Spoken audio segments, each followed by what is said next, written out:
Bienvenidos una vez más a la transmisión de un nuevo contenido de estudios sociales de sexto grado, cuyo título en esta oportunidad es La colonia en América, en el cual tendremos la oportunidad de estudiar esa etapa histórica de nuestra América.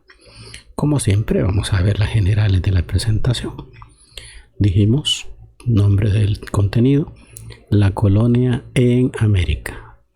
Y este contenido es elaborado y desarrollado por su servidor, profesor Juan Amílcar Belloso Cepeda.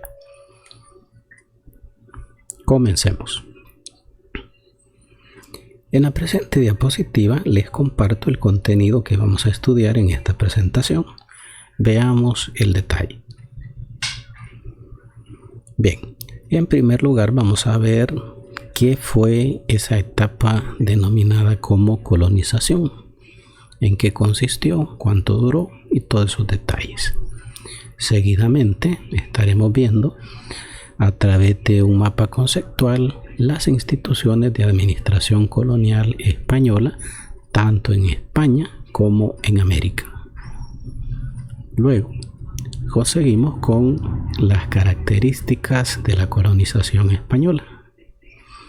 Posteriormente vamos a ver las formas de explotación colonial que los conquistadores europeos tuvieron en estas tierras americanas. Y enseguida viene la parte cómo estaba estructurada la sociedad colonial. Y luego vamos a definir la tarea exaula correspondiente a este contenido. Bien, entrando ya en detalle, vamos a definir a continuación a qué se le llama colonización y al mismo tiempo estudiaremos los territorios que fueron conquistados por cada uno de los imperios coloniales en el siglo XV. Bien, en el presente mapa les invito a que veamos un poquito, vamos a agrandar esta parte, a que veamos detalladamente las zonas delimitadas de conquista de cada uno de los imperios. Acá tenemos lo que es la explicación. Todo lo que vemos en color gris corresponde a los territorios que eran dominados por los pueblos originarios. Acá podemos ver. Y en amarillo podemos ver todos los territorios conquistados por el Imperio Español. Toda esta zona en color amarillo. Acá podemos ver la Florida. Y vemos prácticamente que la mayor región, la mayor parte de lo que es nuestra América fue conquistado por España. Luego, en color verde aparecen aquellos territorios conquistados por el Imperio Portugués. Básicamente es esta zona de acá que corresponde al actual territorio de Brasil. En color azul están los territorios conquistados por el Imperio Inglés. Acá podemos ver las 13 colonias originarias de donde surge Estados Unidos, algunas islas en el Caribe y la zona acá pues en Surinam, ¿verdad? Que fue conquistada por los ingleses. En rojo podemos apreciar a través del mapa aquellos territorios que fueron conquistados por Francia. Y en color negro, ¿verdad? Acá la Guyana, podemos ver el territorio conquistado por el Imperio Colonial Holandés. Bien, eso era la finalidad de poner el mapa, para que viésemos allí detalladamente cómo los imperios coloniales europeos conquistaron territorios diversos de lo que es nuestra América.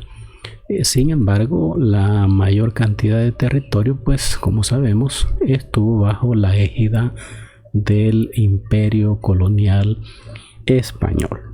Ok, sigamos. Decíamos, vamos a conocer la definición de colonización. Y nos dice la información que la colonización se le denomina a la acción y efecto de colonizar. Como tal, supone el establecimiento de una colonia por parte de un país en un territorio ajeno o alejado de sus fronteras. Bien, acá dice que los países que dominan establecen colonias. Bien, veamos un poquito esto. Hay un país que domina al otro. El país dominador se le llama, ¿verdad? Metrópoli, mientras que al país dominado se le llama colonia. Para el caso nuestro, nuestra metrópoli era España y una de las tantas colonias españolas en América fuimos nosotros, ¿verdad? El territorio que actualmente ocupa El Salvador. Entonces ahí valga pues la aclaración, ¿verdad?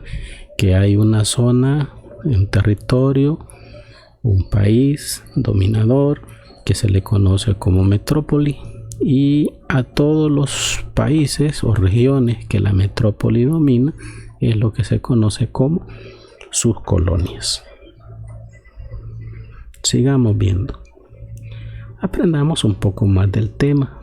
Esta vez pues lo vamos a hacer conociendo el tiempo por el cual se prolongó la etapa colonial. Anteriormente definíamos a qué se le llama colonia.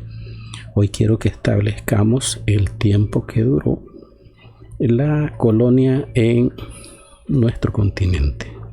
Y decimos que la etapa de colonización se extiende desde el siglo XVI hasta el siglo XIX, finalizando con los llamados periodos de independencia que cada país de América emprendió en su debido momento. Entonces veamos, casi se extiende por 300 años ese periodo de dominación, y es un tiempo pues considerable si partimos pues de que ellos llegan a un territorio en el cual no conocen pues su existencia, llegan por azar, ¿verdad? Pero se logran establecer en estas tierras y dominarla por espacio de casi 3 siglos. Acá tenemos en la imagen que les estoy proyectando en estos momentos una cronología de cómo se fue dando los procesos de independencia desde el país que inicia, que fue Haití, ¿verdad?, hasta los países que se mencionan partes de la historia que fueron los que tuvieron procesos de independencia un poco más tardíos. Esto se los he querido poner acá por el apunte que tenemos acá, donde dice que los periodos de independencia marcan el fin de esos 3 siglos de dominio del Imperio Español. Bien, sigamos. Vamos a ver a continuación un mapa conceptual.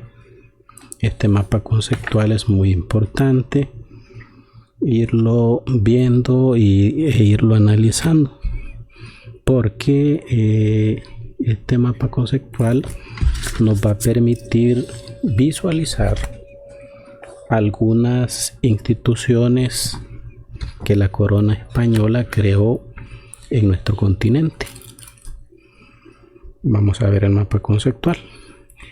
Lo vamos a ir explicando poco a poco. Vamos a ir viendo las funciones que cada una de estas instituciones tuvo.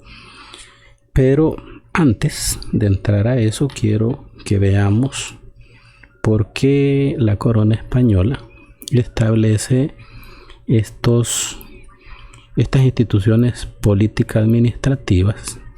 Ya vamos a explicar. Algunas tuvieron su base en España, otras tuvieron su base en América. Pero yendo a lo primero, las 2 razones principales por las cuales España, su corona, su imperio, decide establecer estas formas de administración es por 2 situaciones bien importantes. En primer lugar, porque todas estas colonias americanas estaban lejos de su territorio, y la lejanía pues hacía que se volviese un poquito más difícil el administrar tierras que quedan pues a distancia. No es lo mismo administrar algo que está cerca como algo que queda lejos. Ese fue el primer motivo, la lejanía de las colonias con España. Segunda razón, se debió a lo vasto del territorio conquistado. ¿Qué queremos decir con esto? Pues simple y sencillamente que ya pudimos apreciar en el mapa que les puse, ¿verdad? Ahí en la primera diapositiva, ver que las regiones de América conquistadas por España eran muchas, prácticamente la mayoría. Entonces es vasto, quiere decir grande, algo extenso. Entonces, cuando decimos lo vasto del territorio conquistado, hacemos referencia a la extensión territorial que esas colonias tuvieran. Entonces, acá tenemos las dos razones por las cuales la corona española decide implementar este tipo de instituciones de administración político-administrativa. Bien, yo decía, ¿verdad?, al principio que España, la corona española, establece órganos de administración que también tienen su tinte político, algunas radicadas en España y otras radicadas en América. Y básicamente las instituciones que se asentaron en España fueron tres. Estaba a la cabeza el rey, luego teníamos la Casa de Contratación, posteriormente el Consejo de Indias. Aquí se fue un errorcito de dedo y se fue la E. Aquí tiene que decir Consejo de Indias. Luego, las instituciones político-administrativas que se asentaron en América las tenemos acá. Estaba pues el virrey, existían los capitanes generales, estaban los gobernadores, estaban los adelantados, estaban las audiencias y luego tenemos a los cabildos. Vamos a ir desglosando un poco cada una de estas instituciones de gobierno que repetimos. Algunas tuvieron su base en territorio español, mientras que otras lo tuvieron su base en continente americano. Con la conquista española de un vasto sector del continente americano, la corona española, a cuyo dominio fueron anexadas, debió establecer órganos de gobierno que regularan la vida colonial y que fueran capaces de aplicar en un territorio distante de la metrópoli las órdenes y normas que emanaran de la misma. Existían instituciones que gobernaban desde España, que eran, ya dijimos, el rey, el Consejo de Indias y la Casa de Contratación. Y estaban otras que residían en América, que eran los virreyes, los adelantados, los capitanes generales, los gobernadores, las audiencias y los cabildos. Bien, vamos a ir analizando el papel y la función que cada una de estas instituciones cumplía. Vamos a comenzar con el rey. Bien, ¿qué podemos decir del rey? Entre los españoles, el rey era la máxima autoridad, tanto en España como en América, detentando el gobierno de un estado absolutista, o sea, que reunía en su persona todos los poderes del estado. Hasta el año 1700 gobernó la dinastía de los Austrias y luego la de los Borbones. Sin embargo, solo en los primeros años posteriores a la conquista, el rey tuvo a su cargo directo los asuntos de las colonias. Luego, la mayoría de las tareas pasaron a ser desempeñadas por la Casa de Contratación de Sevilla, que también fue delegando atribuciones al Consejo de Indias, que finalmente, hacia el siglo XVII, era la institución española con más poderes en América. El Consejo de Indias, lo tenemos ubicado acá, proponía a los candidatos a ocupar los cargos de virreyes, gobernadores u otros cargos importantes. Presentaba las propuestas de ley que luego eran evaluadas por el monarca, quien decidía sobre la conveniencia de su aprobación. Tenía además funciones judiciales, interviniendo en grado a a apelación sobre las sentencias de montos elevados dictadas por las audiencias. Tenía a su cargo el juicio de residencia, que se aplicaba a virreyes, gobernadores, capitanes generales y otros funcionarios importantes acusados ante el juez de resistencia, comisionado que se trasladaba a las distintas ciudades de América con este fin, por abuso de poder o corrupción, entre otras cuestiones. Y también cuando finalizaba su mandato, el funcionario acusado debía permanecer en su puesto mientras duraba el proceso. Las penas a aplicar podían consistir en multas, confiscación de bienes o prisión.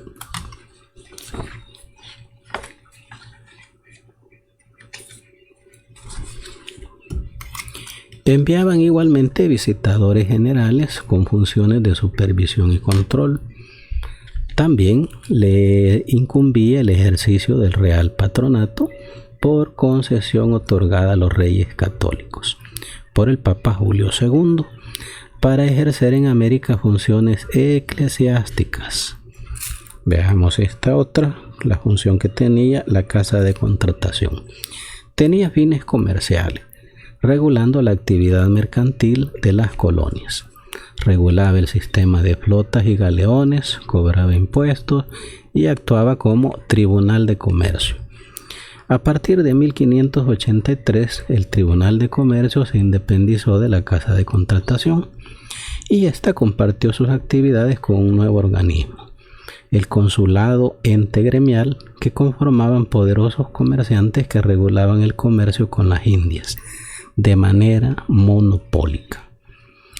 En América, bien, hasta acá hemos visto las atribuciones que le competían a los órganos de administración política asentados en el territorio de España.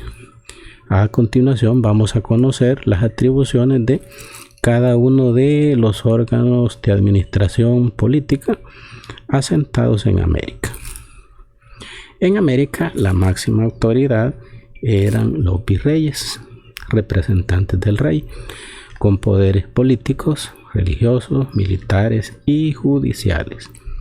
En general, duraban 3 años en sus funciones. Bien, eso corresponde al virrey. Veamos qué nos dice sobre los capitanes generales. Ejercían todos los poderes, pero en territorios de menores dimensiones, en los que se dividía el virreinato, llamados capitanías generales. Pasemos ahora a conocer las atribuciones de los gobernadores. Ellos ejercían sus funciones en territorios aún más pequeños. Las gobernaciones intervenían en grado de apelación en las decisiones de los cabildos, que luego podían apelarse nuevamente ante la audiencia. Reemplazaron a los adelantados durante el reinado de Felipe II. Veamos ahora cuál era el papel de los adelantados. Eran aquellos que habían conquistado las tierras para España y que habían firmado con el rey una capitulación, acuerdo por el cual los gastos de la expedición quedaban a cargo de los conquistadores, recibiendo a cambio poderes políticos, militares y judiciales sobre los territorios conquistados. Hagamos un pequeño paréntesis acá. Pedro de Alvarado, que es uno de los conquistadores europeos que vinieron al territorio americano, recibió justamente el título de adelantado. Sigamos. Los gobernadores. Bien, vamos con esta parte del mapa. Los gobernadores designaban como sus asistentes a los tenientes generales y a los tenientes de gobernador, que se desempeñaban en ciudades que no eran cabeza de provincia. Vamos ahora a conocer el papel de las audiencias. Y nos dice que las audiencias tenían funciones judiciales y estaban integradas por los oidores, prestigiosos hombres del derecho, cuyas decisiones solo podían ser apeladas ante el Consejo de Indias cuando se tratara de asuntos de importancia económica considerable. Entre otras funciones, asesoraban y vigilaban a los virreyes en el cumplimiento de sus funciones. Las audiencias se instalaban en las provincias mayores, que colaboraban con un gobernador presidente que presidía la audiencia. Las provincias menores contaban solo con un gobernador.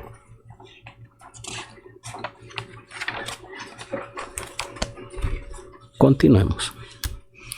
Existían las audiencias virreinales. Estas estaban ubicadas en las capitales de los virreinatos, que eran presididas por el virrey. Y existían las audiencias pretoriales, las cuales eran presididas por el gobernador y situadas en la ciudad cabecera de provincia y las subordinadas en otras ciudades. Luego estaban los cabildos. Estos gobernaban las más pequeñas unidades de administración, que eran unidades administrativas, que eran las ciudades, y el ámbito rural que las rodeaba. Las ciudades sin cabildo no tenían existencia política. Eran instituciones integradas por vecinos, considerándose como tales los que tenían casa poblada en la ciudad. La formaban los alcaldes, uno o dos, con funciones judiciales, los regidores con atribuciones militares, el alférez real, que representaba a la ciudad en las ceremonias públicas, y el alguacil mayor con poder de policía. Entre las autoridades residentes en América no había una jerarquía, sino un equilibrio de funciones que eran autónomas, pero a su vez interdependientes entre sí. Bien, ahí hemos conocido cuál ha sido, o cuál era, mejor dicho, el papel y las atribuciones que le correspondían a cada una de estas instituciones jugar, tanto a las que operaban desde España como las que operaban desde territorio americano. Bien, esa es la explicación de las funciones y atribuciones que le competían a cada uno de estos funcionarios que formaban parte de la administración colonial española. Vamos a proseguir con el desarrollo del contenido.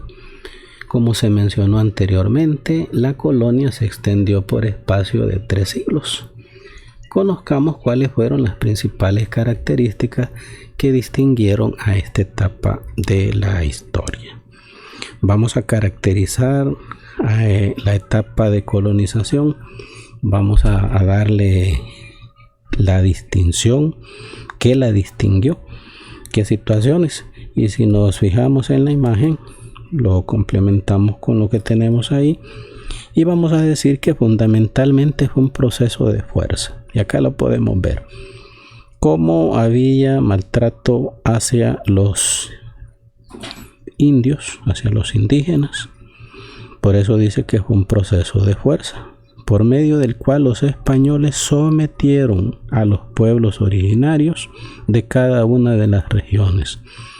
Estamos hablando desde Norteamérica, pasando por Centroamérica y el Caribe, hasta llegar a Sudamérica. Ahí tenemos la información, lo complementamos con las imágenes. Un proceso de fuerza, un proceso de sometimiento. El objetivo de los colonizadores españoles fue desde un principio la explotación económica del territorio conquistado. Óigase bien esto es fundamental entenderlo. Y la cristianización de los indios. La violencia del proceso de conquista dieron lugar a un vivo debate en España. La historia dice que este señor, Fray Bartolomé de las Casas, que era un sacerdote dominico, se convirtió en la voz crítica contra los desmanes producidos durante la conquista y la colonización. Bien, del primer párrafo ya lo explicamos, resaltamos esto, un proceso de fuerza que lleva a el sometimiento de los conquistadores hacia los miembros de los pueblos originarios, de los indígenas. Y esto se extendió y fue así desde Norteamérica, en Centroamérica, el Caribe y Sudamérica. Una situación generalizada, ¿verdad? de sometimiento por la fuerza. Luego decimos que uno de los deseos de ellos, los conquistadores, era explotar económicamente. En los lugares donde encontraron oro, se llevaron el oro. En los lugares donde había poco metal precioso, explotaron la fuerza laboral de la población originaria. Y la otra situación fue la cristianización. ¿A qué nos referimos cuando hablamos de cristianización? Pues sencillamente es a la idea. Recordemos que los indios, los indígenas, nuestros antepasados eran politeístas, creían no en un solo Dios, sino que creían en varios. Entonces, la cristianización consiste en meter el catolicismo, convertirlo en una religión única, y que a través de ese proceso llevado a cabo por la iglesia se perdieran una de las tradiciones de nuestros pueblos originarios. Entonces, eso explica lo que nos presenta la diapositiva que tenemos en imagen en estos momentos. Una vez consolidado el dominio español sobre estas tierras, comienza un periodo de explotación de las riquezas y de la población del Nuevo Mundo. Mediante esta y las sucesivas diapositivas estudiaremos las principales formas de explotación impuestas por los europeos a los pueblos originarios. Vamos a conocer y a estudiar cada una de las formas. Ya vimos que ellos venían por una explotación económica. Vamos a ir conociendo cada una de esas maneras como ellos explotaron a la población indígena. Bien, primera forma como ellos explotaron, la encomienda. ¿En qué consistía la encomienda? Esta es una institución colonial que nació en las Antillas en los primeros tiempos de la conquista. Como premio a la acción conquistadora, el español recibía un grupo de indígenas para dedicarlos al trabajo, con la obligación de alimentarlos, vestirlos e instruirlos en la fe católica. A su vez, los encomenderos debían pagar un peso en oro por indio y por año a la corona como tributo. Vean esa primera manera de explotación. Si tú eras un conquistador, pues te daban un grupo de indios, dizque para que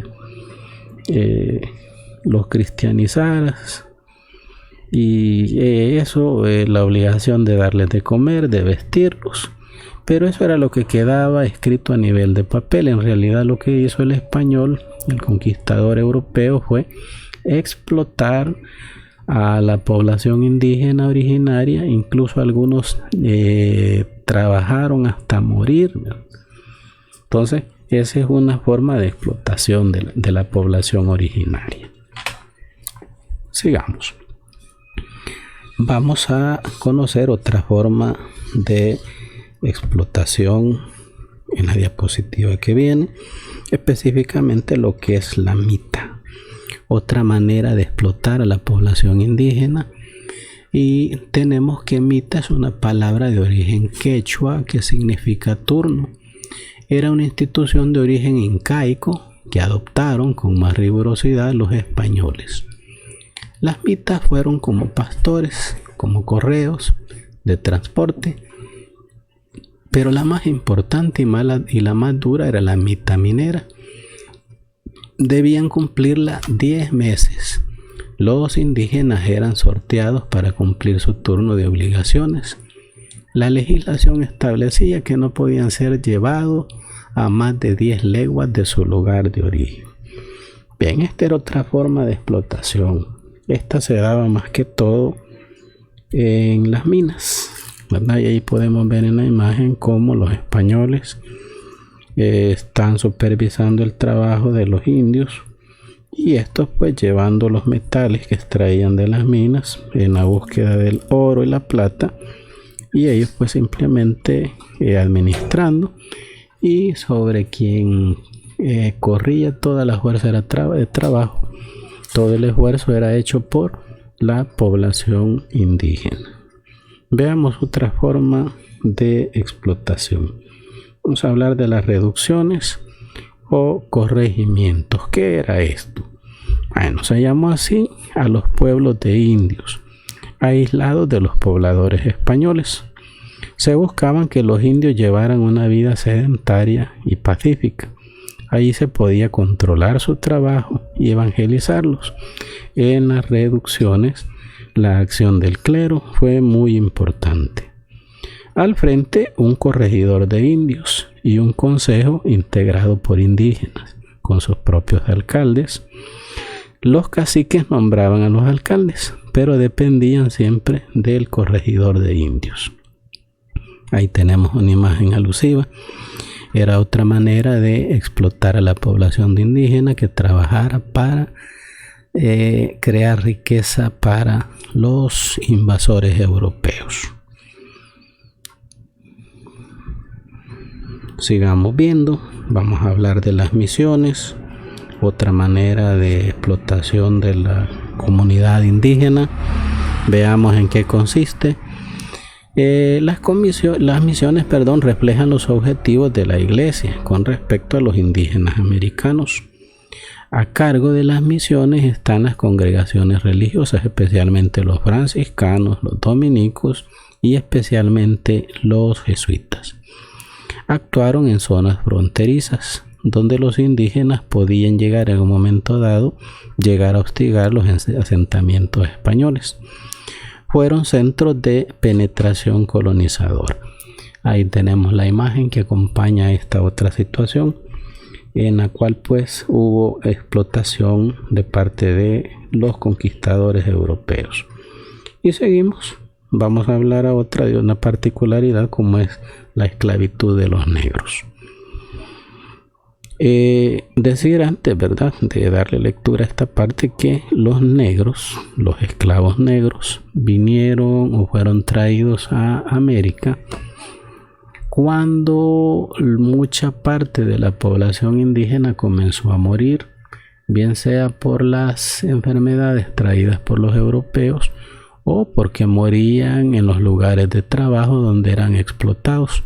Entonces, para compensar la pérdida de población indígena trabajadora, fue que trajeron a los esclavos negros. Esa es la manera como los esclavos llegan a estas zonas de América. Y decimos que los esclavos negros reemplazaron la escasa mano de obra indígena, especialmente en la zona antillana, y fueron dedicados al cultivo de azúcar y tabaco. La necesidad de mano de obra fue muy grande y se desarrolló un importante tráfico negrero que fue reglamentado por la corona española. Durante el siglo XVI, los portugueses, que controlaban las costas de Guinea en África, fueron los abastecedores, monopolizando el tráfico de personas. Ahí vemos la imagen, cómo prácticamente eran tratados los esclavos negros. Los trataban como mercancía, los vendían como si se tratasen de animales. Esa es la situación referida a cómo se origina la esclavitud de las personas de raza negra. Continuemos. Otro aspecto relevante de la colonia era su estratificación social, la cual estaba determinada en gran medida por el nivel económico y el linaje.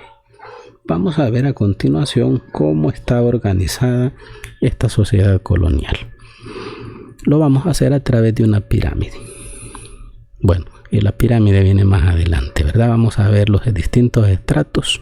La pirámide la vamos a presentar posteriormente. Decimos que nos formulamos esa pregunta: ¿cómo era la sociedad colonial? Y decimos que esta se caracterizó por una marcada división de clases sociales. Los españoles adoptaron el papel de grupo dominante, colocando a los indígenas en el papel del grupo dominado. En la colonia existían las siguientes clases sociales. Veamos. En la parte superior de esa pirámide, que vamos a ver posteriormente, como dije anteriormente, se ubicaban los españoles peninsulares. Estos españoles peninsulares eran nacidos en Europa y les conocían, además de llamarle peninsulares, también eran conocidos como chapetones. Ocuparon un lugar superior al de los hijos de los españoles nacidos en América, que es el siguiente estamento social. Ese estamento es el de los criollos. Los criollos eran los hijos de los españoles nacidos en América. Y acá tenemos en imagen, vamos a retrocederlo, ¿verdad?, a los españoles representados a través de esta imagen, y en esta otra imagen representando a los criollos.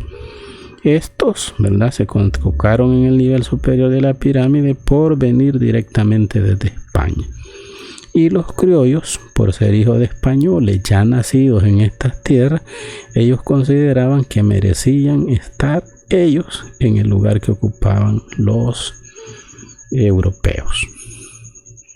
Continuemos. Vamos a ver ahora, hablar un poquito de los mestizos y de los indígenas. Yendo por partes, hablemos sobre los mestizos. ¿Quiénes eran los mestizos? Pues los mestizos eran los hijos de la mezcla de españoles con indígenas. ¿Por qué se mezclaron los españoles con indígenas? Pues acá está la explicación. Había una escasez de mujeres españolas. Este proceso de mestizaje se dio muy pronto. Como la mayoría de los mestizos eran hijos ilegítimos, fueron discriminados por los españoles y criollos. La mayor parte de los mestizos se dedicaron a la artesanía, a ser vendedores en los mercados o a trabajar como sirvientes en la casa de los españoles ricos. Algunos otros trabajaban como peones de haciendas. Bien, esa es la explicación en cuanto al mestizaje. Solo agregar acá que de la actual población de El Salvador, quizá el 90% somos mestizos. Entonces este proceso de mestizaje fue y tuvo un papel bien relevante en cuanto a la composición de la población salvadoreña. Insisto, ¿verdad? El porcentaje ronda ahí aproximadamente que el 90% de la actual población salvadoreña tiene un origen de mestizo. Veamos ahora la situación referida al estamento compuesto por los indígenas. Eran los pobladores originarios de América. El grueso de la población nativa vivió en el campo, trabajando en comunidades y haciendas. Un buen número, sin embargo, logró sustraerse de ellas y se refugió en las ciudades españolas. Ahí tenemos una representación gráfica de lo que serían los mestizos y de lo que vendría a ser la población indígena.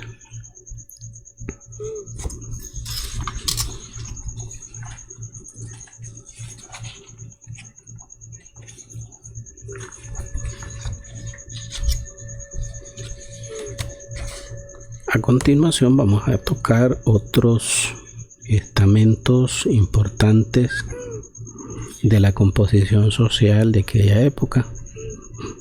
Y vamos a hablar de los negros, vamos a hablar de los zambos y vamos a hablar de los mulatos.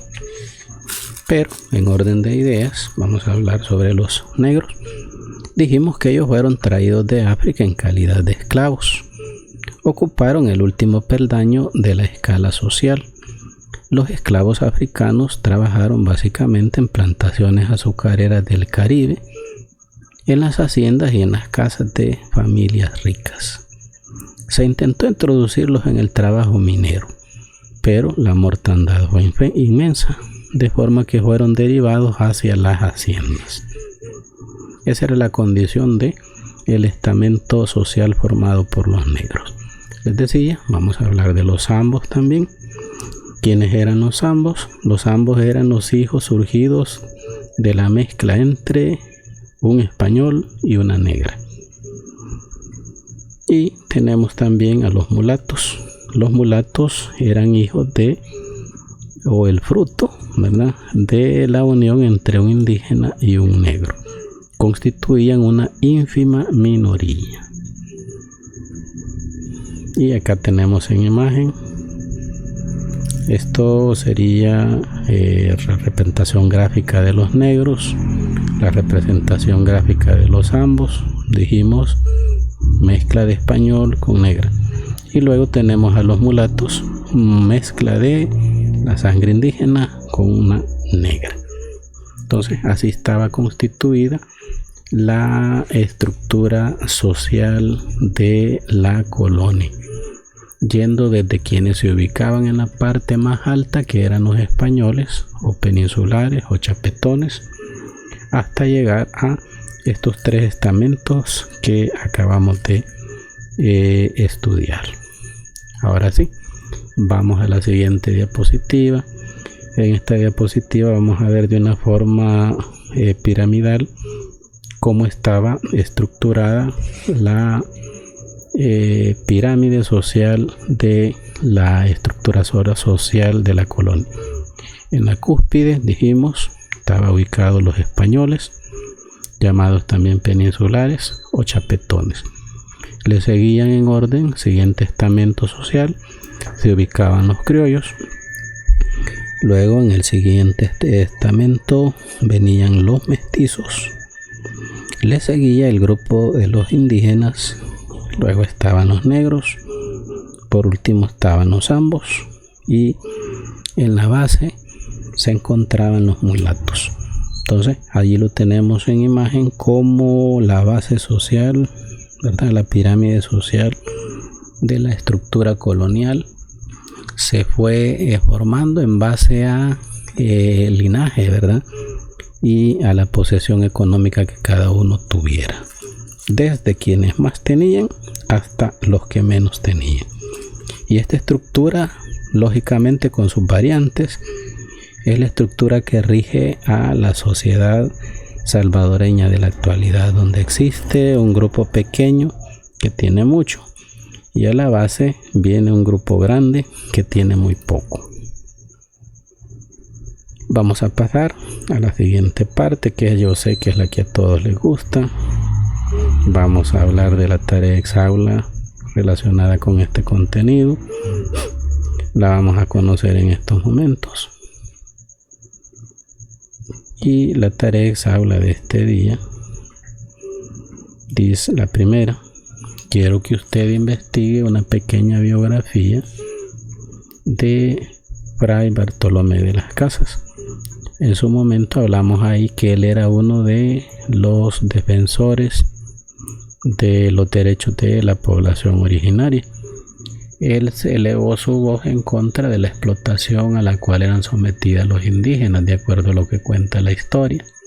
Entonces, investigue en el internet una pequeña biografía de él y transcríbala a su cuaderno. Siguiente pregunta: ¿qué fue el mestizaje y qué efecto tuvo sobre la población indígena? Yo les decía, de acuerdo a los estudios realizados por antropólogos, se ha determinado que más del 90% de la población actual salvadoreña somos de origen mestizo. Entonces este es un proceso importante dentro de la conformación como país de nuestro El Salvador, y esto viene pues desde la época colonial. Por eso es importante el estudio de este fenómeno poblacional. Siguiente pregunta: ¿qué diferencias existían entre los trabajos que ejercían los blancos y los que desempeñaban los mestizos, los mulatos y los ambos? Pregunta 4: ¿cuál era la condición de los negros en la América colonial? Pregunta 5: ¿cuántos virreinatos hubo en América y cuáles fueron sus nombres? Pregunta 6: ¿cuántas capitanías generales existieron durante la América colonial y cuáles fueron sus nombres? Bien, es de esta forma como llegamos al final del desarrollo de este contenido, agradeciéndoles como siempre la atención prestada y pidiéndoles al mismo tiempo seguir pendientes siempre de este canal de YouTube, y de la plataforma digital Schoology. Eso siempre les voy a pedir, que estemos pendientes de toda la actualidad que hay en cuanto al desarrollo del proceso de enseñanza-aprendizaje. Estar pendientes siempre. Ahí vamos a estar haciendo el esfuerzo de intentar estar comunicándonos a través de este medio. De mi parte no me resta más que agradecerles infinitamente a quienes hayan seguido la transmisión de esta clase, y a quienes no lo han hecho pues en vivo o al nomás yo subo este video. El video siempre queda ahí colgado en mi canal para que usted posteriormente lo pueda observar. No hay excusa para que usted no pueda ver el desarrollo de los contenidos. La única excusa es no quererlo hacer.